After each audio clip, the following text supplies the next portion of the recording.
जो वैष्णव होते हैं, जो भक्त होते हैं, उनको मुक्ति की कामना नहीं होती, उनके चित्त में भक्ति की कामना होती है। हमारे वृंदावन में यदि आप जाकर के किसी से कहो कि भैया मुक्ति चाहिए, तो वृंदावन वासियों कहेंगे मुक्ति उन्होंने सी खारी लागे, नमक जैसी खारी लगे, भैया हमें ना चाहिए मुक्ति। मुक्ति मोक्ष की कामना ब्रजवासी नहीं करते कभी। और हमारे वृंदावन की रीति बंधुओं ऐसी है कि वहां वृंदावन में जन्म लेने वाला, वृंदावन की उपासना करने वाला, वृंदावन का नित्य स्मरण करने वाला वैष्णव वो मुक्त नहीं होता, वो अपनी मृत्यु के पश्चात निज वृंदावन में प्रवेश कर जाता है। वृंदावन और निज वृंदावन में अंतर क्या है? आप जिस वृंदावन का दर्शन करते हैं वहां बिहारी जी बैठे हैं, राधा वल्लभ जी बैठे हैं, राधा रमण जी बैठे हैं, गोवर्धन नाथ के दर्शन है, यमुना जी बह रही हैं, संत रसिक जन अपनी अपनी कुटियाओं में बैठे कीर्तन कर रहे हैं, हजारों लाखों की तादाद में वैष्णव दर्शन कर रहे हैं, ये आज का वृंदावन है। और निज वृंदावन क्या है? निज वृंदावन बिल्कुल विपरीत है। राधा रमण जी का मंदिर तो है, पर जब आप राधा रमण जी का दर्शन करोगे तो श्री राधा रमण लाल जी अंदर स्थिर नहीं बैठे होंगे, कहो तो ऊपर बैठे होंगे, कहो तो नीचे बैठ करके, कहो तो रसोई घर से सामग्री लेके खा रहे होंगे, कहो तो कीर्तनियान के संग बैठ करके बाजो बजा रहे होंगे, कहो तो नृत्य करतान के संग नृत्य कर रहे होंगे। मतलब निज वृंदावन में ठाकुर सचल है, अचल नहीं है। बिहारी जी के मंदिर में जाओगे निज वृंदावन में, तो सामने जब आप ब्रह्म गर्भगृह में दर्शन करोगे तो कहो तो बिहारी जी आपको ऐसे सुख आसन में बैठे दिख जाएं और आपसे कहेंगे अरे अकेला आए हो, कछु लेके ना आए हो, मेरे का जी कहा लेके आए हो, जल्दी बता। बिहारी जी स्वयं बात करेंगे। ये निज वृंदावन है। दूसरी बात, निज वृंदावन में सब रसिक जन है, मीराबाई भी वही है, सूरदास भी वही है, कुमनदास भी वही है, कबीरदास भी वही है, तुलसीदास जी भी वही है। वहां निज वृंदावन में जिन संतों के रसिकों की हम चर्चा सुनते हैं वो सब निज वृंदावन में है। निज वृंदावन में यमुना जी का जो जल है वो ऐसा लगेगा मानो केसर युक्त जल बह रहा हो, उसमें से मंदम मंदम सुगंधी आ रही है। निज वृंदावन के जो रज कण हैं वो किसी मणि से कम नहीं है। निज वृंदावन में वृक्ष वल्लरी भी श्री राधा कीर्तन कर रहे हैं। हमारे वृंदावन की रीति ऐसी है कि वृंदावन में जिसका जन्म होता है या फिर वृंदावन में जो प्राण त्यागता है उसको निज वृंदावन की प्राप्ति होती है, वो निज वृंदावन में जाता है। और एक बार मुझसे किसी वैष्णव ने पूछा, महाराज जी आप वृंदावन में जन्म लेना और वृंदावन में मृत्यु पाने को इतना श्रेष्ठ बताते हैं, लेकिन जो व्यक्ति वृंदावन में जन्म तो लिया या फिर प्राण वृंदावन में निकल गए पर उसके जीवन में भक्ति नहीं थी, भजन नहीं था, श्री जी की सेवा उसने नहीं की, ठाकुर जी का कभी यजन नहीं किया, उसको क्या प्राप्त होगा? उसको मौका प्राप्त होगा। एक और बार ठाकुर जी उसको एक चांस प्रदान करेंगे, मौका देंगे, जाओ एक बार और तुम जन्म लेकर के प्रयास करो। वृंदावन में जन्म और मृत्यु पर यदि व्यक्ति के स्वभाव, गुण और उसके व्यवहार में भक्ति ना हो और ऐसे व्यक्ति का यदि वृंदावन में प्राण त्याग दे या वृंदावन में उसका जन्म हो जाए तो ऐसे व्यक्ति को मृत्यु के बाद ठाकुर जी एक अवसर और देते हैं। एक अवसर और तुमको दे रहे हैं, एक बार और तुम जाओ, जन्म लो, वृंदावन की उपासना करो, और अब की बार यदि हमारी भक्ति नहीं करी तो तुमको नरक जाना पड़ेगा, तो तुमको संसारी लोगों की तरह 84 लाख योनियों में भटकना पड़ेगा। तो वृंदावन की तो बात ही अलग है, वो तो परे है, उसकी चर्चा ही अलग है। इसलिए वृंदावन की चर्चा होती है तो मैं अलग से 3-4 दिन का ही क्रम करता हूं, क्योंकि वृंदावन स्वयं ऐसा विषय है जिस पर 7 दिन बोला जा सकता है, अद्भुत है। सीधी बात, हम एक बात हाथ जोड़ के कहें, वैष्णव जो है वो कभी मुक्ति की कामना नहीं करता। स्वर्ग तो बहुत दूर की बात, स्वर्ग किसे कहते हैं? स्वर्ग जाना कोई अच्छी बात नहीं है बंधु।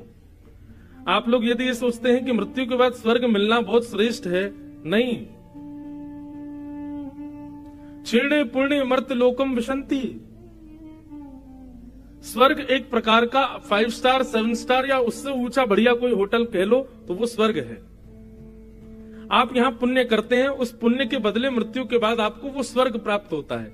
जितना आपने पुण्य किया उस पुण्य के बदले आप स्वर्ग में रहोगे, जी के पास ही रहता है। इसलिए स्वर्ग, कई लोग घरों में किसी मृतक व्यक्ति के चित्र के नीचे भी स्वर्गवासी लिखते हैं। स्वर्ग कोई श्रेष्ठ नहीं है जाना,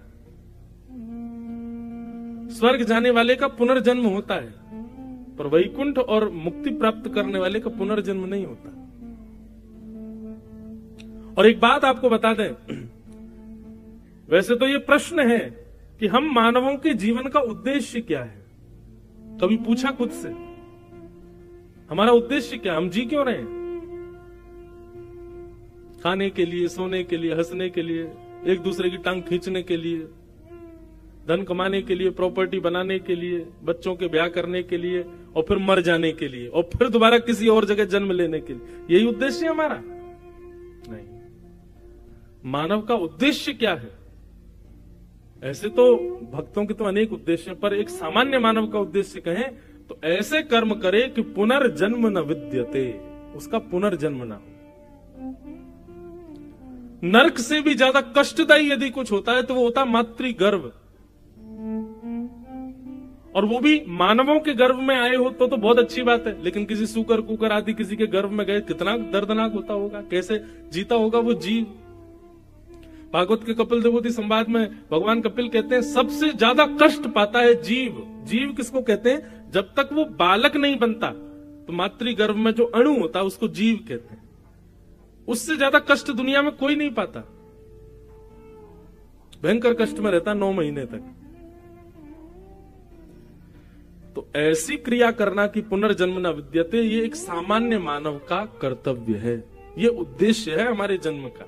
मैंने कल भी कहा था, मानव जन्म क्या है? मौका, अवसर, इसको गवाओ नहीं, इसका साफल्य प्राप्त करो। पर वैष्णव मुक्ति भी नहीं मांगते।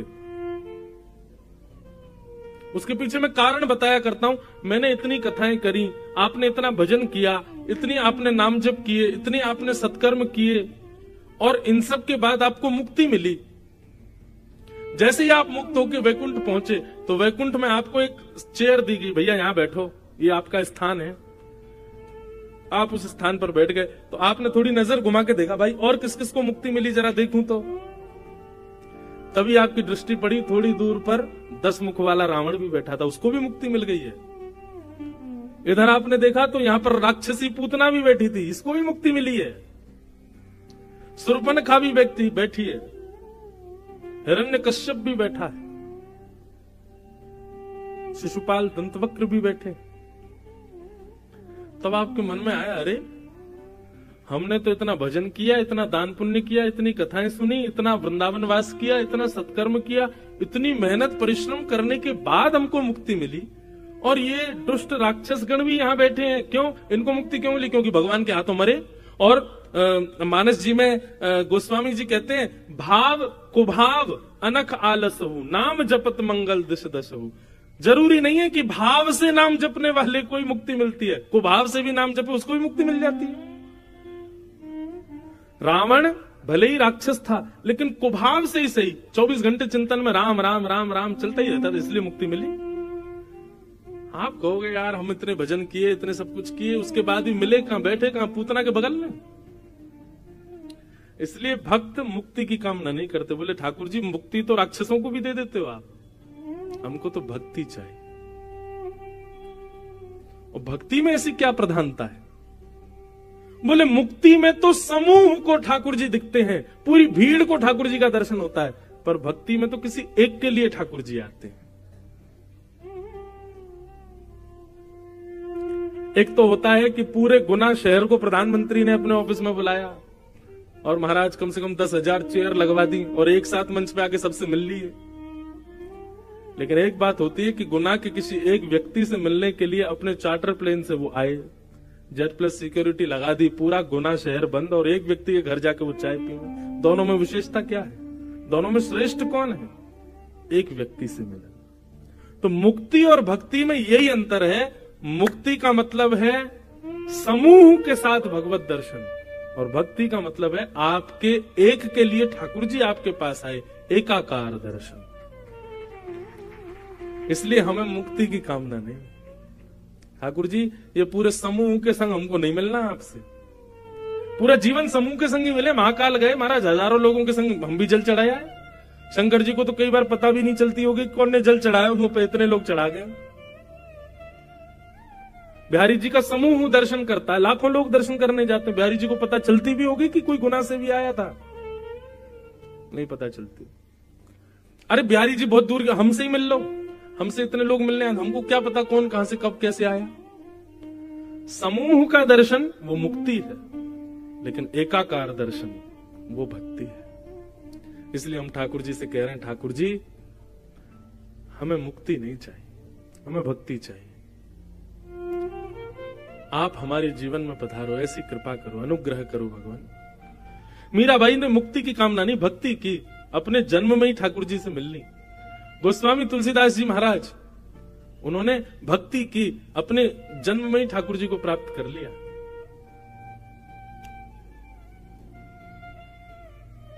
बादशाह अकबर की एक पत्नी थी, उसका नाम था ताज बेगम। क्या नाम था? सब लोग इधर देखो, क्या नाम था? ताज बेगम।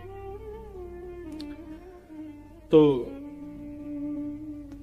पहली बार दर्शन करने के लिए ताज गई हैं, विराजा।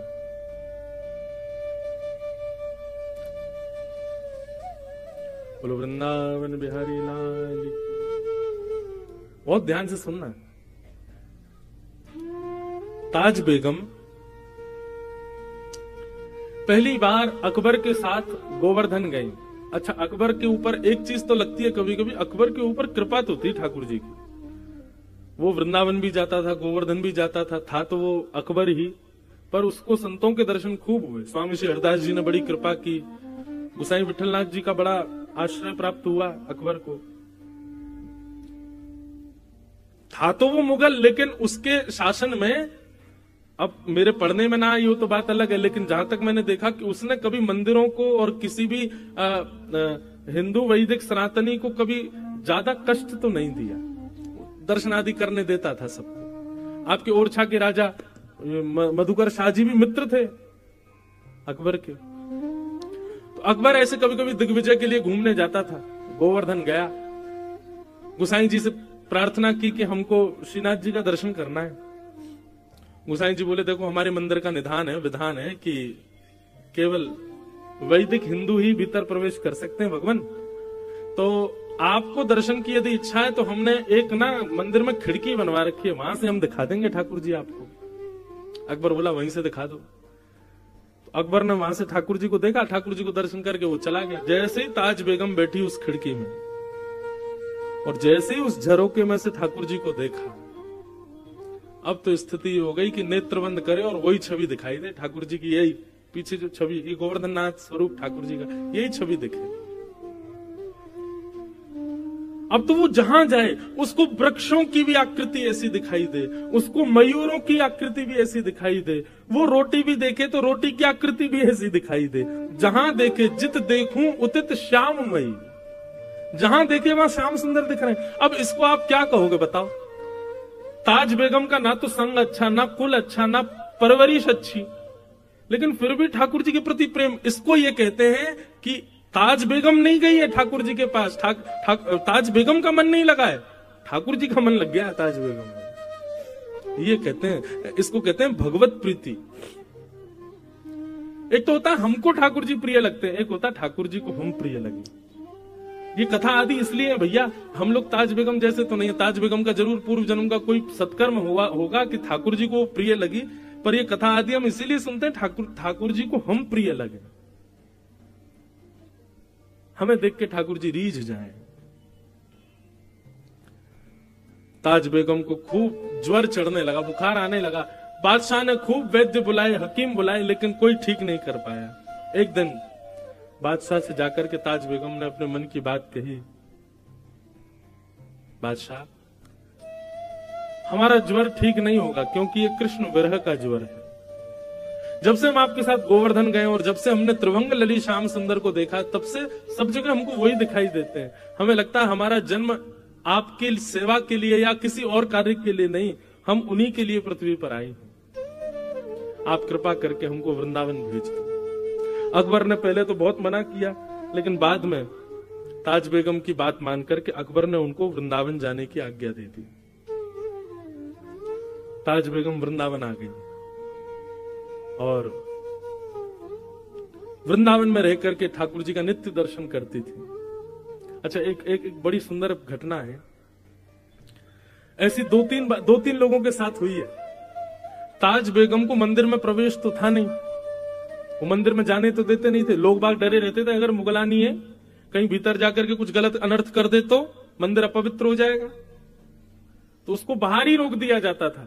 लेकिन उसकी भक्ति इतनी प्रबल थी कि वो दर्शन करके आने वालों से पूछती थी, श्याम सुंदर कैसे लग रहे हैं, तो बताते, बोले आज ऐसा मुकुट पहना है, आज कानों में ऐसे कुंडल पहने हैं, गले में ऐसे हार पहने हैं, ऐसी पीतांबरी पहनी है, ऐसी पजम्मी पहनी है। तो उन्हीं का चिंतन करती थी, सुन करके ऐसे ठाकुर जी लग रहे होंगे। और कभी कभी ठाकुर जी की वैसी आकृति रेत में बनाती और वहीं दर्शन कर लेती। बोले वाह श्याम सुंदर, आज आप ऐसे लग रहे हो। धीरे धीरे ताज बेगम की स्थिति इतनी ऊंची हो गई कि अब ताज बेगम किसी से पूछती नहीं थी, अपने नेत्र बंद करके अपने आप ही एक आकृति बनाती थी और दर्शन करके आने वाले से कहती थी, सुनिए आज ठाकुर जी ने नीली चोली पहनी है, आज ठाकुर जी ने गले में मोतियों की माला पहनी है, आज ठाकुर जी ने ऐसी पाग पहनी है, कानों में मत्स्याकृत कुंडल पहने हैं, हाथों में सोने के कड़ूले पहने हैं। और दर्शनार्थी बता, हाँ बिल्कुल ठाकुर जी ने ऐसे ही पहने। तो ताज बेगम आनंदित हो जाती, जय हो मेरे लाल। अब ताज बेगम को मंदिर जाने की आवश्यकता नहीं थी, वो नेत्र बंद करती थी और ठाकुर जी का प्रत्यक्ष दर्शन होता था।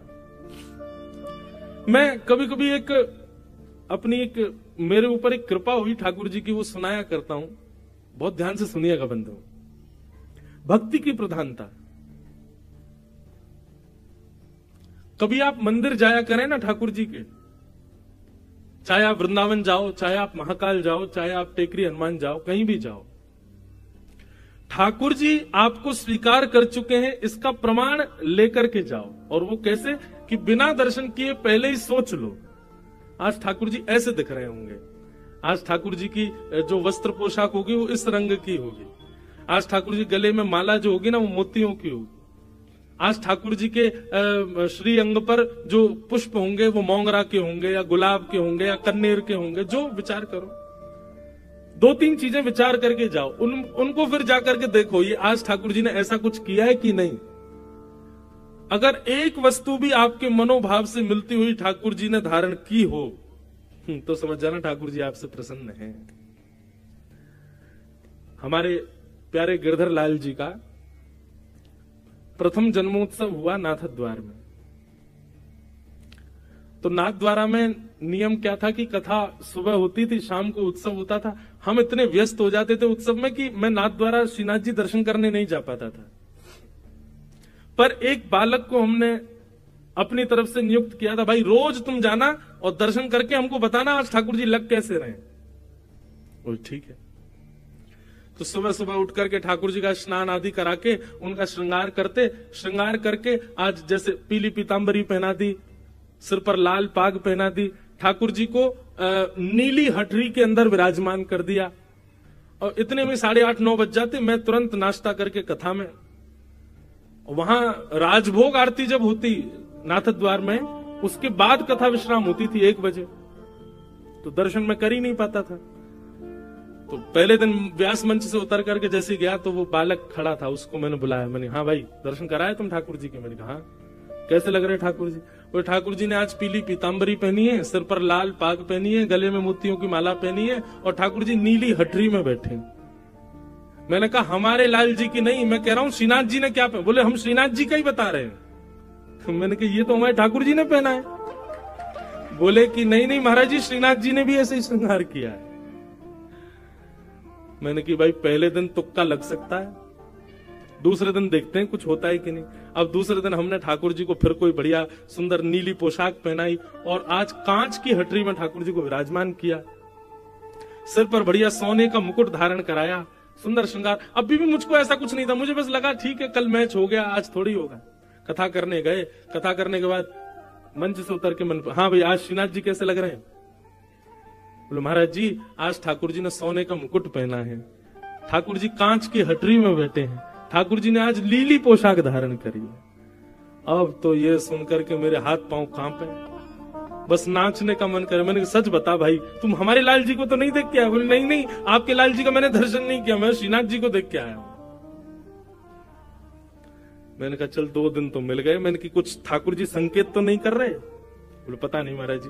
तो हमने क्या किया, अगले दिन मैंने कि आज ठाकुर जी को ऐसा कुछ पहनाऊंगा जो मैच ही नहीं होगा। हमने अपने लाल जी को सेहरा पहना दिया, दुल्हा बना दिया। मैंने आज दुल्हा बन के दिखा। सेहरा पहनाया, सफेद पोशाक पहनाई, लाल चुनरी उड़ाई, वो लाल पटका पहनाया ठाकुर जी को, बहुत सुंदर श्रृंगार। और आज ठाकुर जी मोतियों की हटरी में विराजमान किए। अब मेरा कथा में मन नहीं लगे, मुझे यूं लगे कब कथा पूरी हो मैं उससे पूछूं आज क्या पहना है।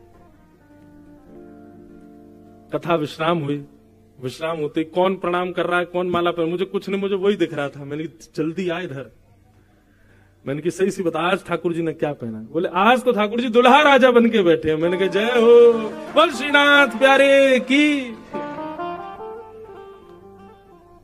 उस समय की स्थिति में व्यक्त नहीं कर सकता हृदय से, इतना रोना आया, इतना ठाकुर जी को हृदय से लगा के आनंदित हुए। जय हो ठाकुर जी, आज ऐसा लगा कि मानो उत्सव आपने स्वीकार किया।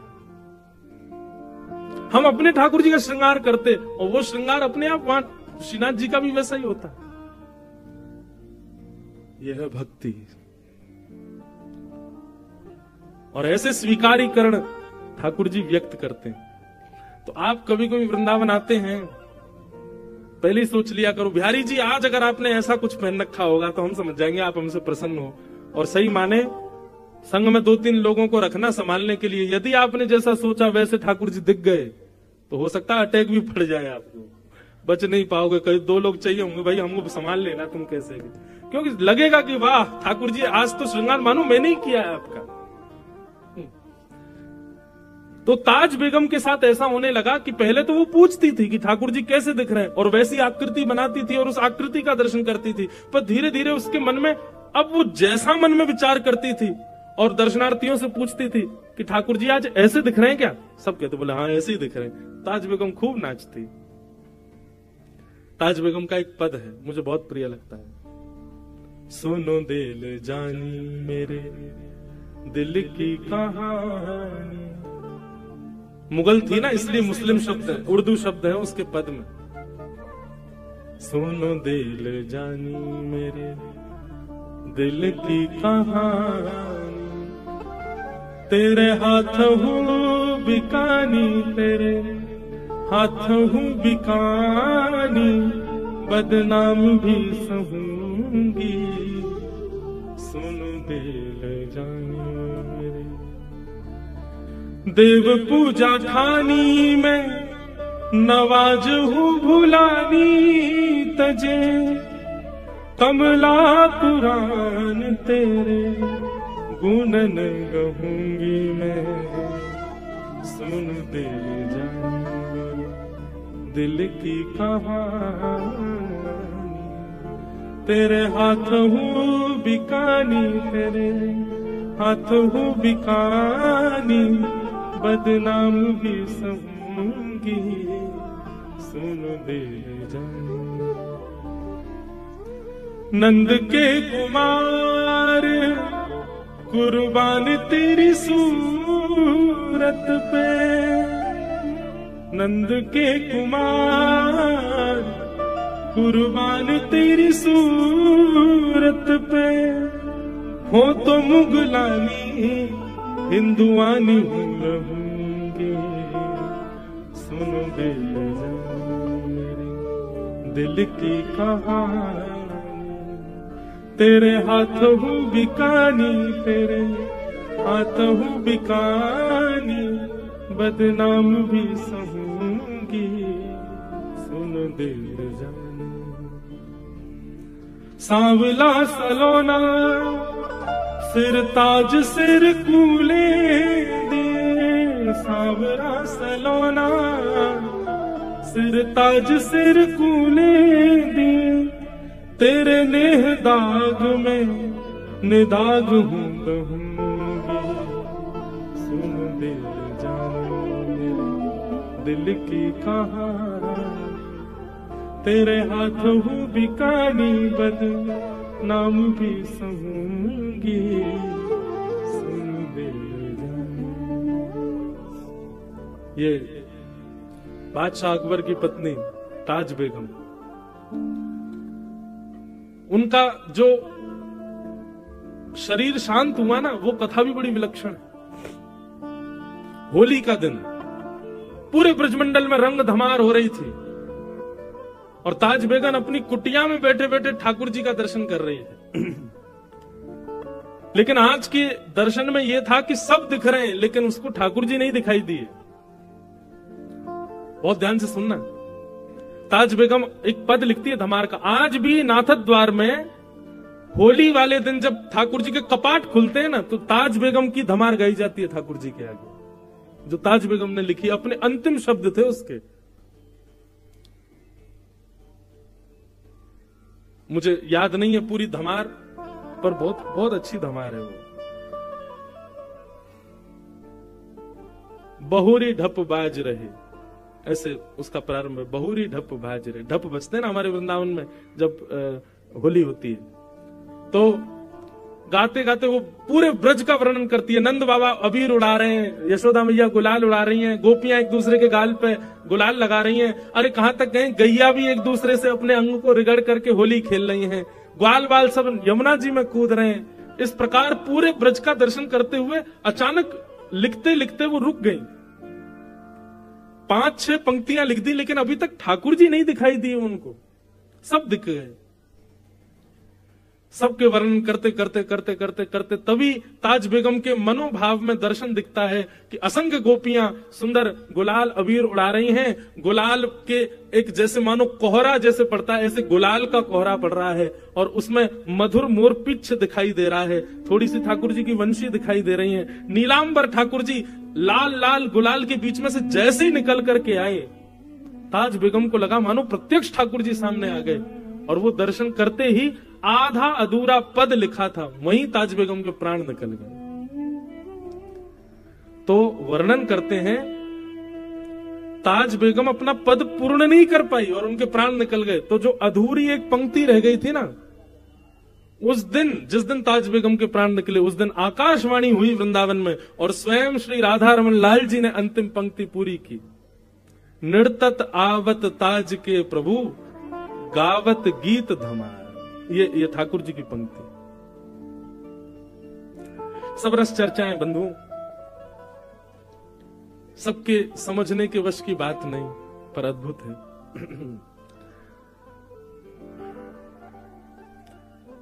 परीक्षित जी महाराज से सुखदेव जी ने कहा कि परीक्षित, तुम भक्ति की कामना करो, और सृष्टि का प्रसंग सुनाया।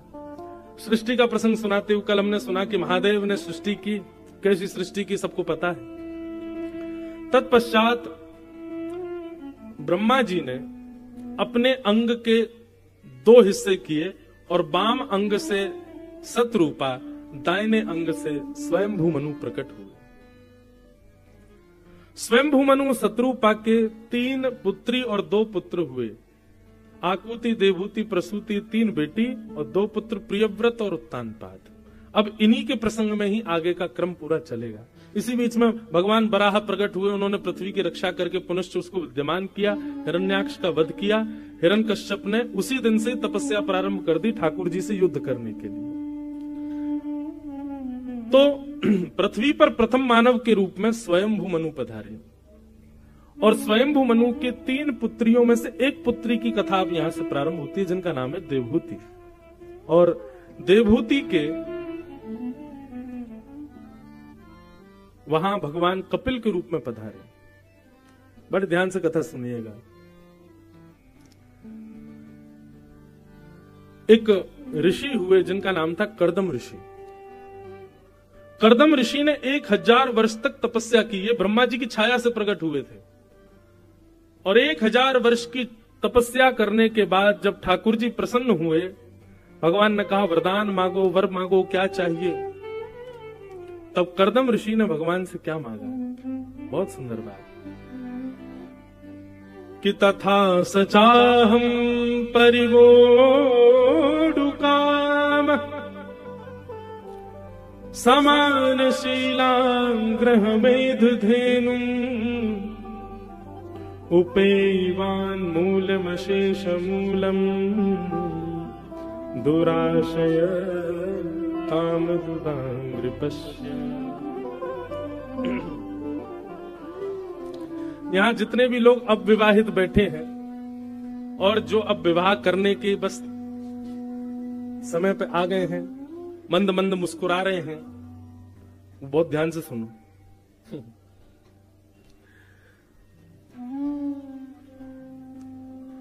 देवभूति माता ने कर्दम ऋषि की प्राप्ति की, लेकिन उसके लिए कर्दम ऋषि ने तपस्या की। यह पहली बार सुनने में आया कि किसी व्यक्ति ने विवाह के लिए तपस्या की। और एक बात कहें, करनी भी चाहिए।